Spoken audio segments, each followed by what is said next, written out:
नमस्कार फ्रेंड्स, मी ॲडव्होकेट संजय गुरव. आज आपण भारतीय न्याय संहिता BNS या कायद्यामधील कलम 17 या कायद्यामधील कलम 17च्या तरतुदी आज आपण सविस्तरपणे समजून घेणार आहोत. हे कलम कशावर भाष्य करते, काय तरतुदी आहे त्या कलमामध्ये ते आज आपण जाणून घेणार आहोत. तर भारतीय न्याय संहिता BNS कायद्यामधील कलम 17 हे न्यायव्यवस्थेच्या स्वातंत्र्याचे रक्षण करणारे अत्यंत महत्त्वाचे कलम आहे. हे कलम न्यायाधीशांना त्यांच्या न्यायालयीन कर्तव्यादरम्यान घेतलेल्या निर्णयांसाठी फौजदारी कारवाईपासून संरक्षण देते. काय देतं?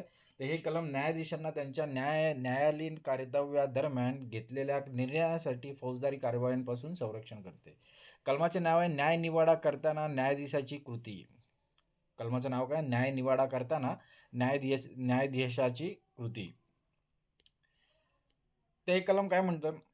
काय तरतूद आहे कलमामध्ये? तर कोणतीही गोष्ट जी न्यायाधीशाने त्याच्या न्यायालयीन अधिकाराचा वापर करताना केली आहे किंवा जी त्याला कायद्याने दिली आहे, असे तो सद्भावनेने म्हणजे गुड फेथमध्ये मानतो, ती गोष्ट गुन्हा ठरत नाही. काय म्हटलेलं आहे? कोणतीही गोष्ट जी न्यायाधीशाने त्याच्या न्यायालयीन अधिकाराचा वापर करताना केली आहे किंवा जी त्याला कायद्याने दिली आहे, असे तो सद्भावनेने मानतो, ती गोष्ट गुन्हा ठरत नाही.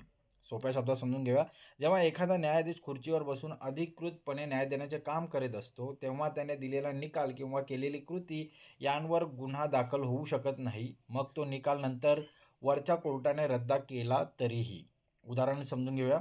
समजा एका न्यायाधीशाने पुराव्यांच्या आधारे ला फाशीची शिक्षा सुनावली. पुढे उच्च न्यायालयाने पुराव्यांचा पुनर्विचार करून ची निर्दोष सुटका केली. अशा वेळी त्या न्यायाधीशावर हत्येचा प्रयत्न किंवा चुकीची शिक्षा दिली म्हणून गुन्हा दाखल करू शकत नाही.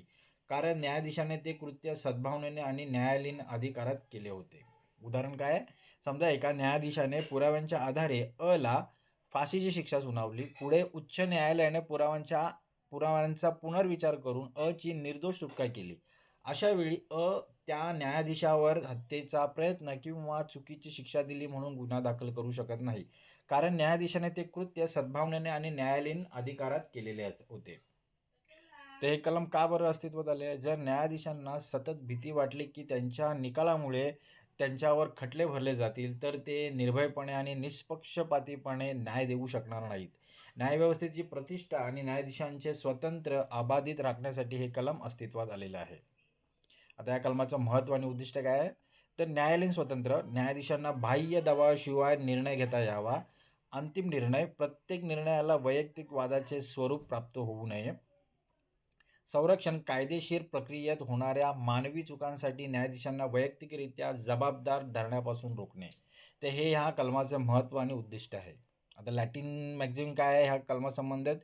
तर हे कलम रेक्स नॉन पोटेस पेक्युअर या तत्वावर आधारित आहे. राजा कधीही चूक करू शकत नाही, या जुन्या तत्वाच्या आधुनिक रूपावर हे कलम आधारित आहे. तसेच डिफॅड एट ऑफिशियो ज्युडिसी नॉन रेसिपिट्युअर कॉसिशिओ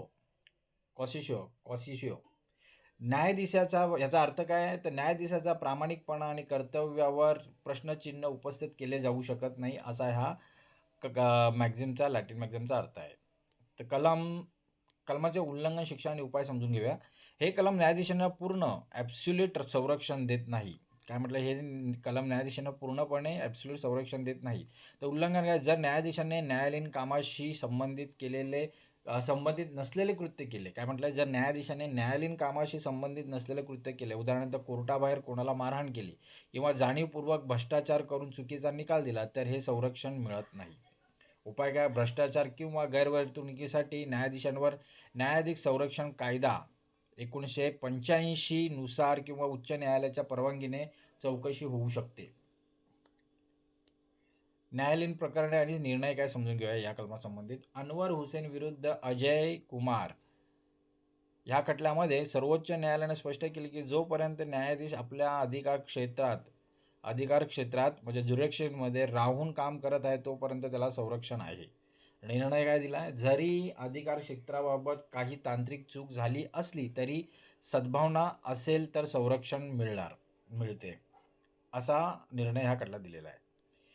आता या कलमासंबंधित काही संविधानिक कलमे आणि इतर कायदे समजून घेऊया. संविधान अनुच्छेद 124 आणि 217. संविधानातील अनुच्छेद 124 आणि 217 सर्वोच्च आणि उच्च न्यायालयाच्या न्यायाधीशांची नियुक्ती आणि सुरक्षा. पुढे आहे न्यायाधीश संरक्षण कायदा 1985. हा कायदा न्यायाधीशांना अतिरिक्त दिवाणी आणि फौजदारी संरक्षण देतो. संविधान अनुच्छेद 121. न्यायाधीशांच्या वर्तनावर संसदेत चर्चा करण्यास बंदी, महाभियोगाशिवाय. काय म्हटलेलं आहे? 121 नुसार काय? अनुच्छेद 121 नुसार न्यायाधीशांच्या वर्तनावर संसदेत चर्चा करण्यास बंदी, महाभियोगाशिवाय. आता या कलमाची समीक्षा कशी करता येईल? काय करता येईल?